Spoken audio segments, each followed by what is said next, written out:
खबर आपको बता दें, केंद्र सरकार के कर्मचारियों के लिए जल्द ही खुशखबरी। पीएम नरेंद्र मोदी क्रिसमस पर कर सकते हैं बड़ा ऐलान। 31% बढ़े डीएनए पर मिल सकता है 18 महीने का एरियर।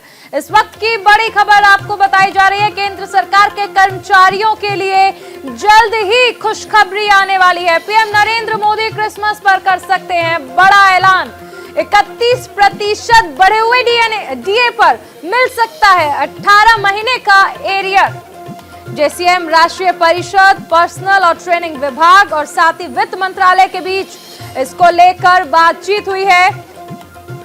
हालांकि अभी इस बारे में कोई अंतिम फैसला नहीं लिया गया है। अगर पीएम मोदी इसे देते हैं हरी झंडी तो कर्मचारियों के खाते में आएगी बड़ी रकम। 31% बढ़े हुए डीए पर 18% का एरियर। बड़ी खबर इस वक्त केंद्र सरकार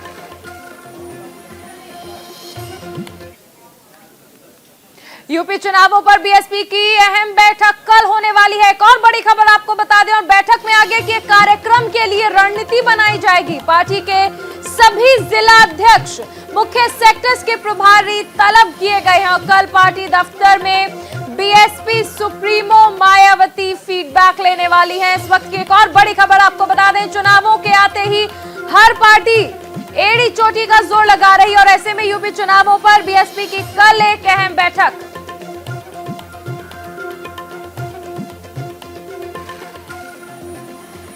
संवाददाता नीरज मिश्रा का रुख करते हैं। नीरज, चुनाव आ चुके हैं और हर पार्टी चाहती है कि छोटी से छोटी जो भी बारीकी है उस पे हर कमी पर नजर रखना चाहती है और कल बीएसपी भी एक बड़ी बैठक कर रही है। जी हाँ, निश्चित तौर पर कल की जो बीएसपी की बैठक है वो बहुत महत्वपूर्ण है। बीएसपी को लेकर मायावती खुद उसमें रहेंगी। तमाम जो जिला अध्यक्ष हैं उत्तर प्रदेश के 75 जिलों से वो बुलाए गए हैं। इसके अलावा जो बीएसपी के सेक्टर प्रभारी हैं उनको बुलाया गया है। तमाम चीज़ों का फीडबैक इन लोगों से मायावती लेंगी और बसपा सुप्रीमो का जो प्लान है आने वाले वक्त में 2022 के चुनाव को लेकर कल ही वो डिसाइड होगा। जिस तरह से फीडबैक मिलेगा उसी तरह से चुनाव की दिशा तय होगी कि आखिर जो मायावती को चुनाव प्रचार करना है वो पश्चिम क्षेत्र से करना है, बुंदेलखंड से करना है या पूर्वांचल से करना है। कल तमाम चीजों की रणनीति बनेगी और इसमें सतीश चंद्र मिश्रा भी शामिल होंगे और जो बड़े नेता हैं बसपा के वो भी शामिल होंगे। और नीरज, लंबे वक्त से देखने को मिल रहा है कि बीएसपी दावे बहुत कर रही है, आरोप तो बहुत लगा रही है, लेकिन जमीनी स्तर पर पार्टी पूरी तरह से गायब है। क्या ऐसा कोई संदेश, क्या ऐसा कोई आदेश जारी किया जा सकता है कि अब वक्त है जब जमीन पर भी कार्यकर्ताओं को काम करना है? सिर्फ ट्वीट्स से या फिर सोशल मीडिया से जीत नहीं मिलेगी विधानसभा चुनावों में बीएसपी को। जी देखिए, 2007 के बाद की अगर बात करें तो धीरे धीरे बीएसपी उत्तर प्रदेश से पूरी तरह से साफ होती गई और आज की स्थिति ये है कि बीएसपी किसी के साथ गठबंधन भी नहीं कर पा रही है, ना इसके साथ किसी ने गठबंधन किया। एक बार जब अखिलेश यादव के साथ गठबंधन हुआ तो लोकसभा में जरूर उसको फायदा हुआ था, लेकिन ये गठबंधन ज्यादा दिन तक नहीं चला। तो लिहाजा और जो तमाम पार्टियां हैं वो भी जानती हैं कि मायावती के साथ गठबंधन करना कितना रिस्की है और बहुत ज्यादा दिन तक ये गठबंधन भी नहीं चलता। तो लिहाजा वो चुनाव में अकेले जा रही है और ये सबसे बड़ी बात है कि अगर वो चुनाव में अकेले जाती है तो उसका क्या हाल होगा। इसको लेकर बीएसपी काफी दिनों से मंथन कर रही है। मायावती लगातार उत्तर प्रदेश में बनी हुई है, सतीश मिश्रा के लगातार दौरे हो रहे हैं। अब मायावती का जब दौरा होगा तब देखने वाली बात होगी कि इस दौरे में कितनी भीड़ इकट्ठी होती है, क्योंकि अगर इस समय की बात करें जनता को ये भी समझाना है कि इससे पहले के चुनावों में समाजवादी पार्टी से गठबंधन क्यों किया और अगर किया तो फिर इस बार आखिर स्थिति क्यों बदल गई। बहुत शुक्रिया नीरज इस तमाम जानकारी के लिए। एक और बड़ी खबर, अखिलेश यादव की पत्नी डिंपल यादव कोरोना पॉजिटिव हो गई हैं। डिंपल यादव के साथ ही उनकी बेटी भी कोरोना पॉजिटिव हुई है। अखिलेश यादव की बेटी टीना यादव भी कोरोना पॉजिटिव पाई गई हैं। डिंपल यादव और टीना यादव को कोई गंभीर सिम्टम नहीं है फिलहाल। दोनों को होम आइसोलेशन में रखा गया है। इस वक्त की एक और बड़ी खबर, डिंपल यादव और उनकी बेटी टीना यादव कोरोना पॉजिटिव हो गई हैं। हालांकि कोई खास सिम्टम नहीं है, लेकिन फिलहाल दोनों होम आइसोलेशन में हैं। इस वक्त की बड़ी खबर, अखिलेश यादव की पत्नी डिंपल यादव कोरोना पॉजिटिव हो गई हैं और साथ ही बेटी टीना यादव भी। कोरोना पॉजिटिव पाई गई हैं और डिंपल यादव ने खुद ट्वीट कर इस बात की जानकारी दी। लखनऊ में कोरोना को लेकर सतर्कता लगातार बढ़ाई जा रही है।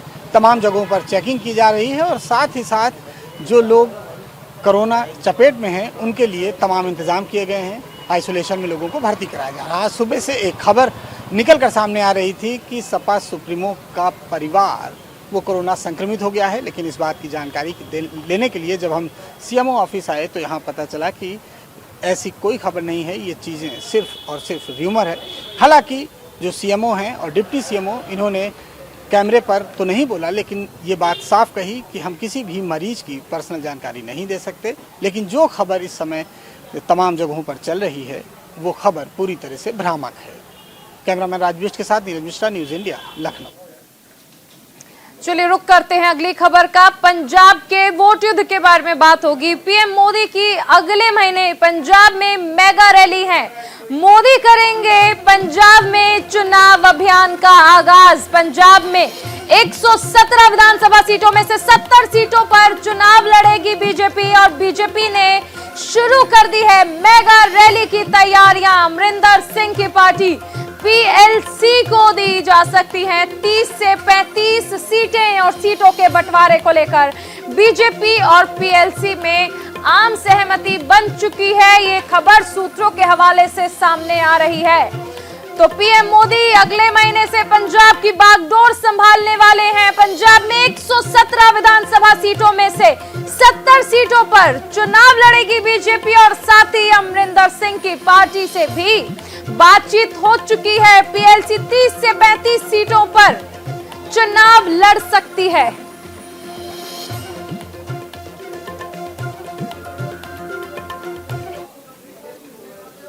उधर हरियाणा के स्वास्थ्य मंत्री अनिल विज का ऐलान। हरियाणा में वैक्सीनेशन पर सरकार के सख्त निर्देश। 1 जनवरी से टीके की दोनों डोज जरूरी हैं। हरियाणा में एंट्री के लिए वैक्सीनेशन की दोनों डोज बहुत जरूरी हैं। इस वक्त की एक और बड़ी खबर आपको बता रहे हैं। हरियाणा में एंट्री के लिए वैक्सीनेशन की दोनों डोज जरूरी हैं। सार्वजनिक स्थानों पर वरना एंट्री नहीं मिलेगी। एक और बड़ी खबर, हरियाणा के स्वास्थ्य मंत्री अनिल विज का बड़ा ऐलान। हरियाणा में वैक्सीनेशन पर सरकार ने सख्त निर्देश जारी किए हैं।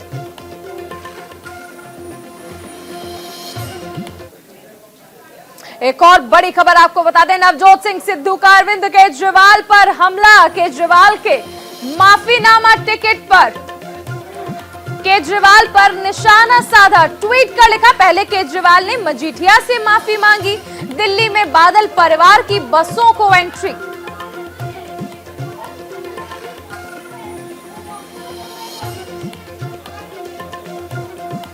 तो पंजाब रोडवेज की बसों को एंट्री नहीं है, ये सिद्धू ने ट्वीट कर अरविंद केजरीवाल पर निशाना साधा है। पिछले कुछ समय से देखिए पंजाब में चुनाव होने हैं और ऐसे में आरोप प्रत्यारोप का दौर जो है वो लगातार देखने को मिल रहा है।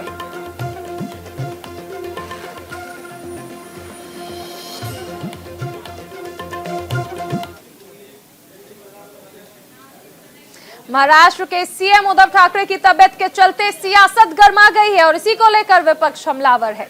इस मुद्दे पर बीजेपी नेता सुधीर से हमारे संवाददाता शुभम पांडे ने खास बातचीत की। तिवार इस वक्त हमारे साथ मौजूद हैं। सर, जिस तरीके से 1960 से लेके पहली बार ऐसा होगा कि बिना मुख्यमंत्री बिना स्पीकर के जो है आज सत्र शुरू होने जा रहा है। हाँ जी, 1 मई 1960 से ये पहली बार हो रहा है। अमेरिका में विदाउट गियर विदाउट ड्राइवर की गाड़ी का शोध लगा और यहाँ पे हमारे इस जनतंत्र के लोकशाही के गाड़ी में विदाउट अध्यक्ष और विदाउट मुख्यमंत्री पहली बार हो रहा है। बड़ी शोकांतिका है, लोकशाही को धोखा है। अपने पद पे अपने कुर्सी पे इतना प्रेम कोई कर सकता है ये किसी ने देखा नहीं। कुर्सी पे प्रेम हमने देखा है, पर इतना प्रेम कि हम अगर काम नहीं कर सकते तो अपने सहकारियों को मुख्यमंत्री पद का चार्ज देना चाहिए, अपने बेटे को देना चाहिए।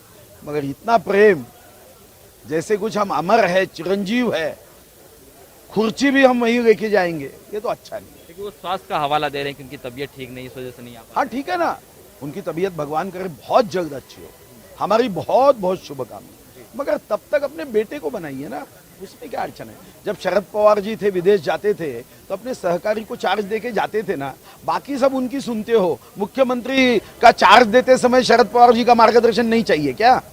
आपको लगता है मतभेद चल रहा है महाविकास आघाड़ी सरकार में, चार्ज देना चाहिए था, कोई स्पीकर नहीं है, क्या कोई डिसीजन नहीं हो पाया, कोई बातचीत नहीं हो पाई थी? आपको लगता देखो, मुझे ऐसा लगता है कि सम्माननीय शरद पवार जी ने, पृथ्वीराज चौहान जब मुख्यमंत्री थे उन्होंने कहा कि फाइल पे हस्ताक्षर करते समय उनके हाथ को लकवा मारा है। तो आज अगर शरद पवार जी तो नहीं कहेंगे, मैं कहता हूं कि पूरे सरकार को लकवा मारा है। कोई बात आगे नहीं बढ़ रही, कोई निर्णय आगे नहीं बढ़ रहा है। ये सरकार ना किसानों को समर्पित है, ना कामगारों को समर्पित है, ना युवाओं को समर्पित है, ना विद्यार्थियों को ये बेवड़े को समर्पित है। मंत्रालय में दारू की बोतल मिलेगी, दारू का टैक्स 50% कम कर देंगे, विधानसभा से 52 मीटर दूर दारू की दुकान खोल दी। अरे आप जीआर निकालते हो कि मंदिर से 75 मीटर दूर होना चाहिए, ये भी तो लोकशाही का मंदिर है ना। तो आप यहाँ पे 50-52 मीटर पे दारू की दुकान खोलते हो। दारू दुकानदारों को लॉकडाउन में इनका धंधा नहीं चला करके 404 करोड़ की छूट देते हो। शर्म करे सरकार, ये तो पूरी सरकार शर्म प्रूफ है। बहुत बहुत धन्यवाद। बिल्कुल, ये थे हमारे साथ बीजेपी विधायक और महाराष्ट्र सरकार पूर्व मंत्री सुधीर मुंगटीवार, जिनका साफ तौर पर कहना है कि 1960 के बाद पहली बार ऐसा हुआ कि किसी भी सत्र की शुरुआत बिना मुख्यमंत्री और स्पीकर के जो होगी। कहीं न कहीं महाराष्ट्र सरकार की तुलना जो नशेड़ी होते हैं, बेवड़े होते हैं, उनके साथ कर दी है सुधीर मुंगटीवार ने। कैमरामैन बबलू राउत के साथ शुभम पांडे, न्यूज इंडिया, मुंबई। और इसी के साथ एक और बड़ी खबर का रुख कर रहे हैं। दिल्ली में क्रिसमस और न्यू ईयर सेलिब्रेशन पर पाबंदी लग गई है। ओमिक्रॉन के बढ़ते मामलों को देखते हुए ये फैसला लिया गया है। अब दिल्ली में किसी तरह का समारोह की इजाजत नहीं दी गई है। तो इस वक्त की बड़ी खबर आपको बता दें, दिल्ली में न्यू ईयर और क्रिसमस सेलिब्रेशन पर पाबंदी लगा दी गई है और ओमिक्रॉन के बढ़ते हुए मामलों को देखते हुए यह फैसला लिया गया है। दिल्ली में किसी तरह का कोई समारोह नहीं होगा, इजाजत नहीं दी गई है। हमारे साथ संवाददाता लखवीर जुड़ गए हैं। लखवीर, बड़ा फैसला लिया गया है क्योंकि कहीं ना कहीं माना जाता है कि यूथ सबसे ज्यादा क्रिसमस और न्यू ईयर पर सेलिब्रेशन करता है, समारोह बनाता है, लेकिन फिलहाल इजाजत नहीं दी गई है ओमिक्रॉन की वजह से। बिल्कुल चारूल, क्योंकि जिस कदर से राष्ट्रीय राजधानी दिल्ली में सबसे ज्यादा मामले ओमिक्रॉन के हो गए हैं, ऐसे में लाजमी भी हो जाता है क्योंकि ये जो कोरोना का नया वेरिएंट है, ये सबसे ज्यादा संक्रामक माना जा रहा है अब तक किसी भी वेरिएंट में। ऐसे में कोई अनहोनी नहीं हो जाए, क्योंकि क्रिसमस पर और न्यू ईयर पर जो लोग हैं वो घरों से बाहर निकलते हैं, सेलिब्रेट करते हैं। ऐसे में उसके मद्देनजर कोई बड़ी चूक नहीं हो जाए, तो दिल्ली सरकार ने ये जो आदेश जारी किए, तमाम डीएम और डीजीपी को साफ तौर पर कहा गया है कि किसी प्रकार का कल्चरल इवेंट और किसी प्रकार के आयोजन ना हो, ये उन्हें सुनिश्चित करना होगा। इसको लेकर सख्ती अब बढ़ेगी, क्योंकि लगातार तमाम सरकारें और केंद्र सरकार भी अब सजग है।